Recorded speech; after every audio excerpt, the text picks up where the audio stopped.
I absolutely abhor guessing games. When somebody comes up and says, can you guess what no, I'm not playing. I'm not a good sport at all. So this isn't a guessing game. It's a puzzle. It's a different thing. Take a look at the Haftarah. It's on page 313 in your Eitz Chaim Chumash.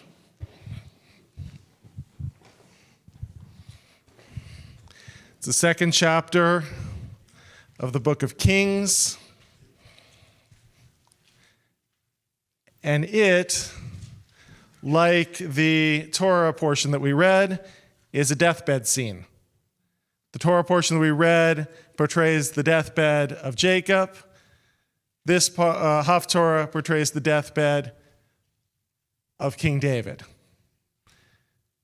Take a look in these 13 verses and see if you can find a word that is conspicuously absent. A word that's conspicuously absent from the book of Kings describing the death of King David. Anybody see a word which is conspicuously absent or not see that word from this book of Kings describing King David? No? King. A lot of you have got it. Good job. I promise not to do this very often because, again, I abhor guessing games, but it's really striking. It's really striking. In this chapter, it's a very short Haftarah that we read, describing the very last days, last hours really, of David's life, in which he gives instructions a la Vito Corleone to settle all debts and send down the gray hair of his enemies to Sheol. In this final passage about King David, at the start of the book of Kings, he is not referred to as a king. Just for reference, in the previous chapter, this is the second chapter of the book of Kings, in chapter 1 of the book of Kings, I counted while Hal was davening Shachrit, 68 times the word king is used in the previous chapter. 68 times. That was my quick count. I probably missed a couple. 68 times. He's the king this, the king that, the king says, the king wants, where's the king, who'll be king, he's the king. 68 times in the preceding chapter. And then we get to the final hours of David's life, and he's not a king anymore, is he?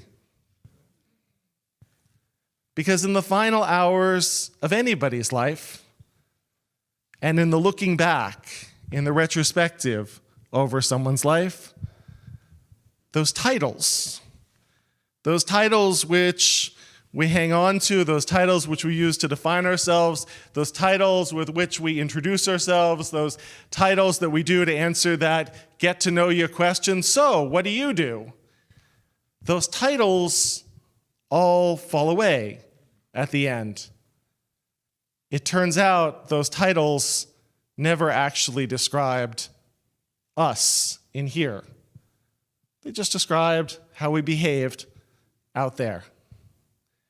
David Brooks, the columnist, wrote an essay which became a book several years ago, in which he talked about the difference between resume values and eulogy values.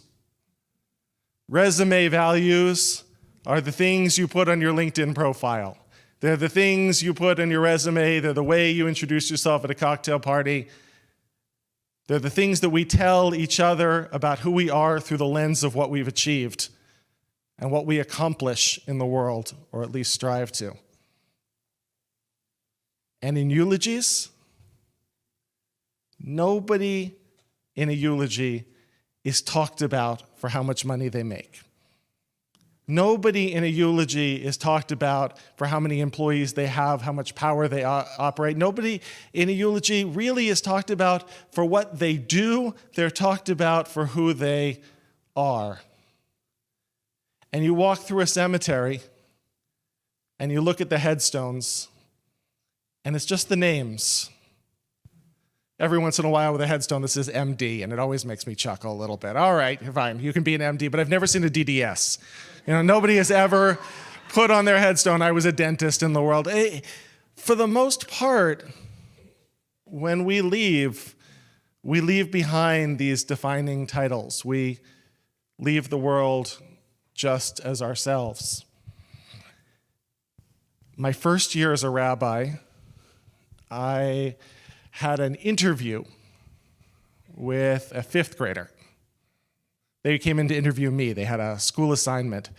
Interview somebody with an interesting profession and ask them questions. And they came in with a list of questions that they had obviously been given by their teacher. And they asked what I do and what I do all day, how much money I make, does my job require any manual labor, do I have to be able to lift 50 pounds? It was really like, and one of the questions I remember this kid asked was, he asked, is your job dangerous? Is your job dangerous?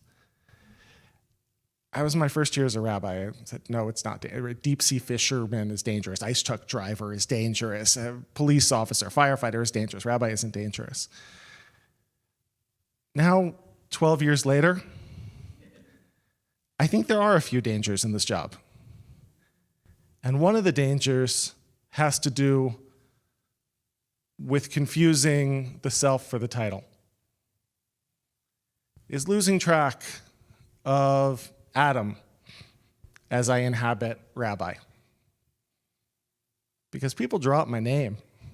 It's funny. Rabbi this, rabbi that, rabbi says. It's not me. It's what I do. It's part of me. But it's not me in the final. I think that's a danger. I think there's a danger in confusing ourself for what we do, in confusing our worth with our accomplishments, in confusing our value with our diplomas, in forgetting about the self as we walk in the world fulfilling whatever role we have taken on. And so I just want to invite us to think about and to be attentive to this funny omission, this maybe not so funny in the Haftarah, this missing piece that seems to speak louder in its silence than any words could, that says, even King David, the great King David, the eternal King David, even King David was at the end of the day just David.